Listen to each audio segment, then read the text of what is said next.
అలానే విశేషరావు ప్రస్తుతం బీజేపీ అనగానే ఇద్దరు పేర్లు గుర్తొస్తాయి. ఒకటి నరేంద్ర మోడీ గారు ప్రధానమంత్రి, రెండు అమిత్ షా గారు కేంద్ర హోంశాఖ మంత్రి. వీళ్ళిద్దరూ పొలిటికల్గా ఒక లక్ష్యాన్ని నిర్ణయించుకుంటారు. ఆ లక్ష్యాన్ని చేరుకోవడానికి వాళ్ళు వేసేటువంటి అడుగులు దాదాపుగా చాలామందికి స్పష్టంగా అర్థం కావు, కొన్ని అర్థమైనప్పటికీ కూడా. ఎందుకంటే తెలంగాణలో 2023 అసెంబ్లీ ఎన్నికల సందర్భంగా ఒక్కసారిగా బండి సంజయ్ని అసలు పార్టీ అధ్యక్షుడి నుంచి మార్చేశారు. దాని వెనక లాజిక్ ఏంటి అనేది చాలామందికి పూర్తి స్థాయిలో అర్థం కాలేదు. అంటే బీఆర్ఎస్ పార్టీకి సపోర్ట్ చేయడానికి వాళ్ళకై వాళ్ళు డిగ్రేడ్ చేసుకున్నారా, లేదు అసలు బండి సంజయ్ని మారిస్తే కిషన్ రెడ్డికి ఇస్తే పార్టీ అధికారంలోకి వస్తుందని చెప్పి ఆ నిర్ణయం సడన్గా తీసుకున్నారా, అసలు ఎందుకు తీసుకున్నారు ఆ నిర్ణయం అనేది అప్పట్లో ఒక పెద్ద డిబేటబుల్ పాయింట్గా ఎన్నికల్లో మనకు వినిపించింది. 2023 ఎన్నికల్లో మరి బీజేపీ అనుకున్నది ఏది జరగలేదు. కింగ్ కాలేదు, కింగ్ మేకర్ కాలేదు. వాస్తవంగా కింగ్ కావాలని చెప్పి తెలంగాణలో భావించింది ఆ పార్టీ, కింగ్ మేకర్ కావాలని చెప్పి ఆంధ్రప్రదేశ్లో భావించింది. బట్ ఆంధ్రప్రదేశ్లో కింగ్ మేకర్ కాలేదు, తెలంగాణలో కింగ్ కాలేదు. కానీ నరేంద్ర మోడీ గారు అలాగే అమిత్ షా గారు టార్గెట్ పెట్టుకుంటే ఆ టార్గెట్ని ఖచ్చితంగా వాళ్ళు రీచ్ అవడానికి మధ్యలో ఇలాంటివన్నీ గందరగోళాలు, అస్పష్టమైనటువంటి రాజకీయాలని, ప్రత్యర్థులకి అర్థం కానటువంటి రాజకీయాలని నడుపుతూ ఉంటారు. ఇప్పుడు వేసేటువంటి ఎత్తుగడలు అటు ఆంధ్రప్రదేశ్లో కానీ లేదా తెలంగాణలో కానీ ఖచ్చితంగా వాళ్ళు రాజ్యాధికారాన్ని దిశగానే వేస్తారు. వాళ్ళు పక్కా పొలిటీషియన్స్. ప్రాంతీయ పార్టీలకు వ్యతిరేకం. ప్రాంతీయ పార్టీల వల్ల దేశ అభివృద్ధి కుంటుపడుతుంది అనేటువంటిది మూల సిద్ధాంతం బీజేపీకి. అందుకే మహారాష్ట్రలో చూస్తే శివసేనని కానీ ఎన్సీపీని కానీ ఆల్మోస్ట్ బలహీనపరిచేశారు. ప్రాంతీయ పార్టీలు బలంగా ఉండేటువంటి రాష్ట్రాలు ఏమున్నాయి దక్షిణ భారతదేశంలోనే? తెలంగాణ, ఆంధ్రప్రదేశ్, తమిళనాడు, కేరళ. కర్ణాటకలో ఎలాగో బీజేపీ బలంగా ఉంది. ఈ రాష్ట్రాల్లో బీజేపీ ఎంటర్ కావడం అనేది అంత ఈజీ కాదు. కానీ తమకు అనుకూలమైనటువంటి పరిస్థితులు వచ్చినప్పుడు మాత్రం బీజేపీ పెద్దలు వదిలిపెట్టరు. హిందూ ధర్మాన్ని, సనాతన ధర్మాన్ని ఒక బ్రహ్మాస్త్రంగా బీజేపీ ఉపయోగించుకుంటుందనేది అందరికీ తెలుసు. దాని చుట్టూనే దక్షిణ భారతదేశంలో రాజకీయాలని నడుపుతూ రాబోయేటువంటి రోజుల్లో రాజ్యాధికారానికి దగ్గర కావాలని చెప్పి ప్రయత్నిస్తూ ఉందనేది ప్రత్యర్థులు భావిస్తూ ఉన్నారు. అందుకే తెలంగాణలో ఆల్మోస్ట్ నెక్స్ట్ ఎలక్షన్కి రాజ్యాధికారం మాదే అని చెప్పి బీజేపీ చెప్తోంది. ప్రస్తుతం కూటమి ప్రభుత్వం ఆంధ్రప్రదేశ్లో ఉంది.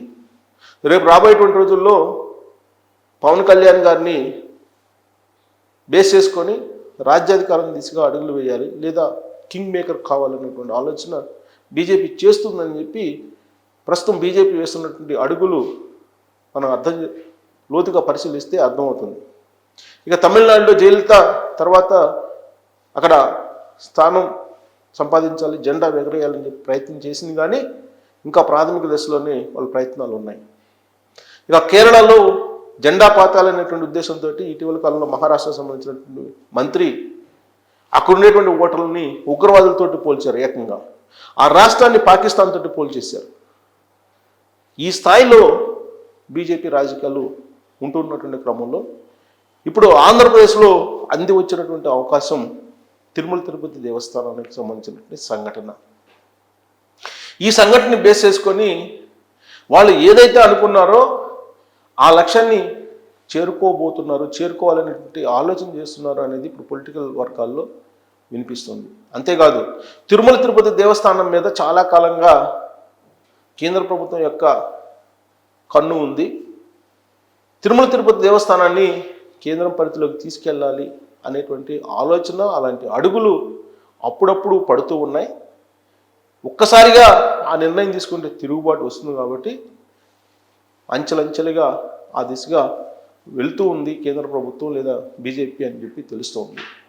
దానికి తగిన విధంగా జరిగినటువంటి పరిణామాలను మనం కొన్నిటిని గుర్తు చేసుకుంటే, ఆర్కియాలజీ డిపార్ట్మెంట్ అప్పట్లో ఒక సర్వే చేసింది. ఆ సర్వే ప్రకారం కేంద్ర ప్రభుత్వ పరిధిలోకి తిరుమల తిరుపతి దేవస్థానం వస్తుందని చెప్పేసి అప్పట్లోనే జగన్మోహన్ రెడ్డి గారు అధికారంలో ఉన్నప్పుడే ఒక లీక్ ఇవ్వడం జరిగింది. అది ఒక పెద్ద చర్చనీయాంశమైంది. ఇక తాజాగా జరిగిన పరిణామం, తెలంగాణలో తెలంగాణ ప్రజాప్రతినిధులకి లెటర్ ఇవ్వాలి, మాకు కూడా దాంట్లో ప్రాతినిధ్యం ఉండాలి అనేటువంటి ఒక ఇష్యూని తీసుకొచ్చారు. తిరుమల తిరుపతి దేవస్థానానికి ప్రపంచవ్యాప్తంగా అందరూ వస్తారు, పైగా తెలంగాణ వాళ్ళు ఎక్కువ వస్తారు, ఆదాయం కూడా తెలంగాణ నుంచి ఎక్కువ వస్తుంది, కాబట్టి మాకు ప్రాతినిధ్యం వహించాలని చెప్తే తెలంగాణ ఎంపీలు, ఎమ్మెల్యేలు, ఎమ్మెల్సీలు లెటర్లకి ప్రాధాన్యత ఇస్తూ ఒక నిర్ణయం తీసుకుంది తిరుమల తిరుపతి దేవస్థానానికి సంబంధించిన బోర్డు. అంటే భాగస్వామ్యాన్ని వాళ్ళు కోరుకుంటున్నారు, దానికి ఎంట్రీ ఇచ్చారు. బ్రిటిష్ వాళ్ళు కూడా భారతదేశాన్ని అలానే ఆక్రమించారు, వ్యాపారం కోసం వచ్చారు. ఆ తర్వాత వాళ్ళు భారతదేశాన్ని టోటల్గా ఆక్యుపై చేశారు. ఇప్పుడు తెలంగాణ మాదిరిగా మాకు కూడా అలాంటి ప్రాతినిధ్యం కావాలి, ప్రాధాన్యత కావాలని చెప్పి కర్ణాటక కోరుతుంది, అలాగే తమిళనాడు కోరుతుంది. కర్ణాటకలో బీజేపీ ప్రాబల్యం ఎక్కువగా ఉంది. మరి కర్ణాటక వాళ్ళకు కూడా ప్రాముఖ్యత ఇవ్వాలి అని చెప్పి రేపో మాపో ఒక డిమాండ్ బీజేపీ నుంచి రాబోతుంది. ప్రస్తుతం అధికారంలో లేకపోవచ్చు బీజేపీ కర్ణాటకలో, కానీ అక్కడ బలంగా ఉంది ఆ పార్టీ. అందుకోసం ఈ డిమాండ్ని నెరవేర్చుకునేటువంటి అవకాశాలు ఉన్నాయి. ఇక తమిళనాడులో స్టాలిన్ తోటి సత్సంబంధాలు ఉన్నాయి ఇప్పుడున్నటువంటి ఆంధ్రప్రదేశ్ ప్రభుత్వానికి. పైగా తమిళనాడు ప్రభుత్వంలో ఉన్నటువంటి ప్రజాప్రతినిధులు కూడా అక్కడ ప్రాతినిధ్యాన్ని కోరుతున్నారు. వాళ్ళకు కూడా ఇస్తే మిగతా రాష్ట్రాలు కూడా వచ్చేటువంటి అవకాశం ఉంది. అలాగే ఇటీవల కాలంలో హిందూ శంకరావు అనే ఒక సభ జరిగింది విజయవాడలో. గతంలో ఎప్పుడు కూడా అంత పెద్ద స్థాయిలో జరగలేదు. వాళ్ళు తీసుకున్నటువంటి నిర్ణయం ఏంటంటే హిందూ దేవాలయాలు అన్నీ కూడా ప్రభుత్వ ఆధీనం నుంచి తొలగించాలి, మఠాధిపతులు, పీఠాధిపతులు ధార్మిక పరిషత్తులకు అప్పజెప్పాలి అనేది ఒక కీలకమైనటువంటి తీర్మానం. అది గనక అమలైతే మరి తిరుమల తిరుపతి దేవస్థానానికి సంబంధించి ఎలాంటి నిర్ణయం ఉంటుంది? ప్రభుత్వ ఆధీనం నుంచి తొలగించి దాన్ని ధార్మిక పరిషత్తులకు అప్పచెప్తే టోటల్గా వాటి మీద కేంద్ర ప్రభుత్వం యొక్క ఆధీనంలోకి వెళ్ళిపోతుందా? అసలు ఆ తీర్మానం యొక్క లక్ష్యం ఏంటి అనే దాని మీద ఒక చర్చ జరిగింది. ఇప్పుడు తాజాగా జరిగినట్టు మరొక అంశం తిరుపతి లడ్డు, దాంట్లో కల్తీ నెయ్యి వాడటం.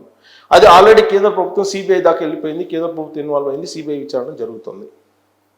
ఇప్పుడు వైకుంఠ ఏకాదశి సందర్భంగా పెను విషాదం సంభవించింది. అక్కడ లా అండ్ ఆర్డర్ సిచ్యువేషన్ ఉంది.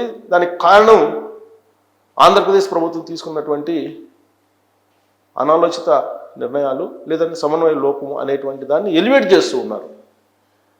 సో ఇలాంటివన్నీ కపుల్ ఆఫ్ ఇష్యూస్ జరిగినప్పుడు ప్రభుత్వ ఆధీనంలో నుంచి తిరుమల తిరుపతి దేవస్థానాన్ని తొలగించి కేంద్ర ప్రభుత్వం తన ఆధీనంలోకి తీసుకోవాలనే ప్రయత్నం చేస్తుంది. దాంట్లో భాగంగానే వీటన్నిటిని కూడా హైలైట్ చేస్తూ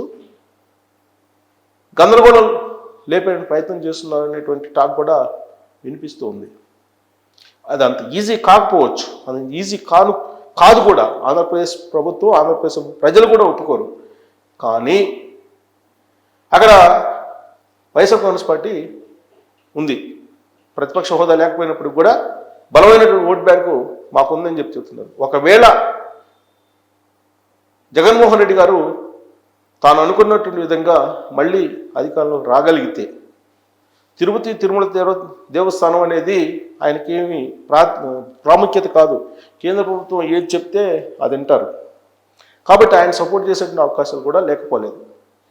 అంటే ఇవన్నీ అంశాలు సానుకూలంగా కనుక వస్తే కేంద్ర ప్రభుత్వం తిరుమల తిరుపతి దేవస్థానాన్ని వదులుకునేటువంటి అవకాశం లేదు.